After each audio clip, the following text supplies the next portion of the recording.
There's only one candidate in this race. There's only one American president in history who mobilized a mob that he knew was armed and sent them to attack the Capitol.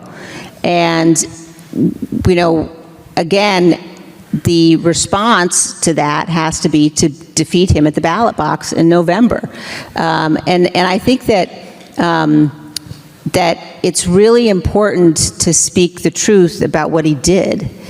And the truth about what he did is what makes him so dangerous if he were to be elected again. Donald Trump just had the unpleasant opportunity to hear from his least favorite former Republican in Liz Cheney. And he responded exactly as you'd expect, with a total meltdown. Because when Cheney recently sat on a panel, not only was she asked by the parent of one of the police officers who was there on January 6th, but she also talked about the way that we need to respond to Trump, not just his past attacks on our democracy, but this current administration, and made some very important critiques of the media that I think we all need to hear. And that, of course, sent Donald Trump into a tailspin, and we are going to get into all of that, including Trump meltdown. But before we do, if I could quickly ask you to leave a like on this video, and if you haven't already and you enjoy our channel, to hit that subscribe button. It goes a long way. And it really means the world to me now. Before we get into Trump's meltdown over Cheney, I want to check out her responding to the parent of a January 6th police officer clip right here. A question from a member of this audience, Bob McAllister. Ms. Cheney, my son was one of the 140 Metro police officers injured during the Jan 6 insurrection.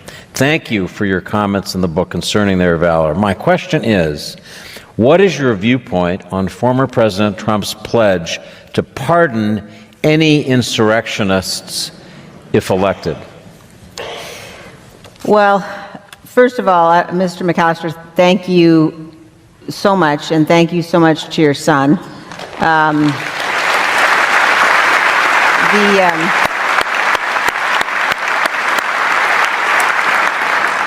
You know, if you watch what happened on the west front of the Capitol that day, you know, although thousands of people had managed to get into the Capitol, the police officers who prevented thousands more from coming in, they saved our lives, and they saved our democracy, and it you know, we would not have been able to get through what we did without them. And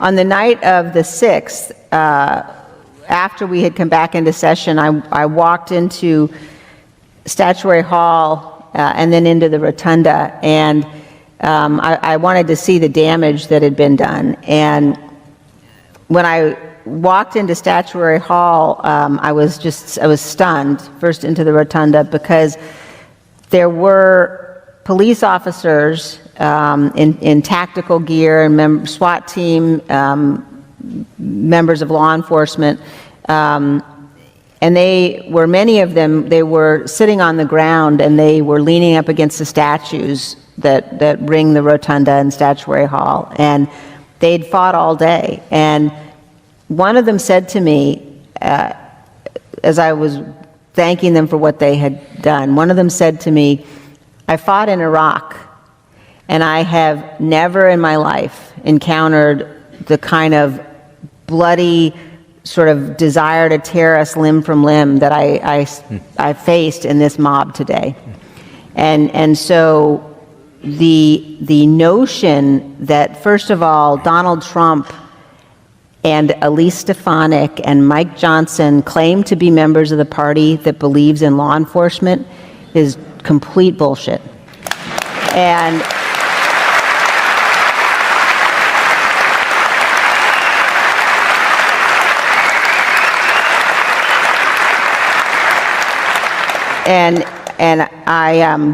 I think everybody needs to remember what Donald Trump watched happen that day, what Republicans who excuse that attack are excusing that day, the absolute assault on law enforcement. That's not a party that is the party of law enforcement.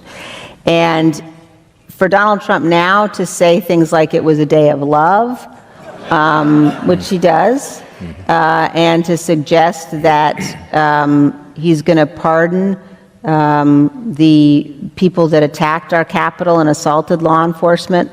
I mean, that tells you who he is. It tells you who he is, and that's not the person that we can have leading the country. It's not somebody that anybody or any of our children should ever be looking up to. And I think everybody ought to remember what he's advocating, and again, not just him. And I'm sorry for using the phrase I did, but I can't think of a better way to describe it. This is a party that's abandoned law enforcement. Now we know Donald Trump hates accountability. It is his least favorite thing in the world. And that's why Liz Cheney, who has always spoken out so powerfully against him, I think gets under his skin the most. Because she's such a clear example of how far from the mainstream Donald Trump has broken, and that he is not a Republican, but he is just, I want to be authoritarian, and maybe soon to be on January 20th, an authoritarian, and that his attacks on our democracy transcend party lines, or at least they certainly don't for Republicans and their cult that will always be loyal to Donald Trump. But Liz Cheney's critique of him is what gets Donald Trump so angry, and her past condemnation of Donald Trump and her past public humiliation of HLI is the only thing that we can call it in a much deserved public humiliation is why he holds such a grudge. Donald Trump has always caught up in the past, and that's why he is responding to Liz Cheney. Again, writing this right here. President-elect Trump predicted there's trouble in sight for former Representative Liz Cheney after a recent report from House Republicans recommended a criminal investigation into the ex-lawmaker over her role in the House panel. Investigating the January 6th attack on the Capitol, Liz Cheney could be in a lot of trouble based on the evidence obtained by the subcommittee, which states the numerous federal laws were broken by Liz Cheney. And these violations should be investigated by the FBI, Trump wrote in an early Wednesday morning post on Truth Social. We know that Donald Trump is always completely caught up in the past.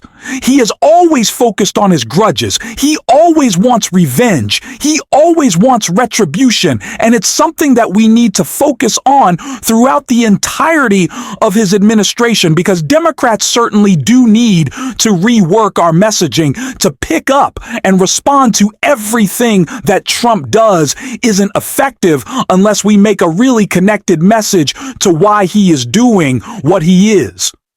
Like, we've been talking about Donald Trump's ridiculous post about wanting to purchase or invade Canada or Greenland or steal the Panama Canal, whatever he's posting about now. We could just respond to Trump being ridiculous, or we could point out that Donald Trump is promising peace and prosperity, but he's creating conflict with other countries that he said that he was going to lower the cost of groceries and make energy cheaper than ever. But his focus seems to be on posting that's it, making memes. Like, the discongruency of what Donald Trump says versus what he does and yaps about is incredibly clear. And we have to make that argument, which is exactly what Liz Cheney was talking about in her critique of the media right here. Because I think that there was a tendency after January 6th and when he first began speaking publicly again, there was a tendency in the news media in some cases to say, we're not going to cover it. That what he is saying is so dangerous and outrageous, and frankly, he was peddling lies that, Fox News had to ultimately pay $787 million for their role in helping to spread those lies. And so there was a decision in a lot of, I think, media outlets not to cover him. And I understand that. But my view is now he must be covered. Every word he says has to be covered. But he can never be covered without talking about what he did. I see the news media now sliding back into we're all products of all of our experiences up till now. And sometimes the news media now slides into covering this like, this is a normal campaign. Here's the Republican, and here are his policies. Here's a Democrat, and here are his policies. And I don't think that will be fulfilling the responsibility of the news media. I think that the American people, if only those people who watch Newsmax and OAN know what Donald Trump is saying at each of his rallies, and if there are not decisions made to make sure the American people have at every moment sort of the full understanding of the danger that he poses, then we all, I think, run the risk that voters will sort of slide into, well, I've just got to make a decision the way I usually do. And I think for the next 8 months, the news media has to really be sure that the coverage isn't tainted or tilted in terms of, what do we think the certain segments of voters want to hear, but it really has to be, look, this is who this person is, it's what he did, and it matters that people remember that and they know it when they're going. We obviously need to follow what Trump does. Anyone who says that we can normalize him is spot on, but covering his presidency, because unfortunately he is going to be president again, isn't normalizing him. That's doing our job of holding him accountable. But to follow every ridiculous action of Donald Trump isn't a helpful in covering him. That's kind of just doing what he wants. Unless, like I said, we connect it to the broader critique of his failures and how he's already turning his back on not just his promises, which were all lies, of course, but what MAG's ideology is supposed to be about. He's kind of falling in line with Elon's new MAGA globalist view of the world when he is always been pushing these nativist anti-immigration critiques of an America First movement that doesn't seem very America First when it interferes with Elon's pockets. That's what Donald Trump is about. We know he's not about us. We know he's not about you or me, but we have to make it clear to everyone else. And speaking of Liz Cheney, another thing has happened with her recently that is certainly going to get Donald Trump upset. And I want to check that out. Right here, President Biden is giving the second highest civilian award to the leaders of the January 6th Congressional Committee. President bestowing the second highest civilian medal on Liz Cheney and Benny Thompson, leaders of the congressional investigation into the Capitol riot, who Donald Trump has said should be jailed for their roles in the inquiry. Biden will award the Presidential Citizens Medal to 20 people in a ceremony Thursday at the White House, including Americans who fought for marriage equality. A pioneer in treating wounded soldiers and two of the president's longtime friends, former Senators Ted Coffin and Chris Dodd. A medal for the action that Donald Trump ridiculously thinks Liz Cheney should be jailed for is definitely going to drive him a little bit cuckoo. And I am going to enjoy pointing out how that madness that envelops Donald Trump distracts him from the promises that he made but will never keep, because that's the message that we need to deliver, and that's what we're going to be talking about every single day on this show. And if you want to support that, as always, you can hit that subscribe button, you can leave a like on this video, and if you're stuck around at the end, you drop a blue heart in the comments. And until next time, I'll see you soon.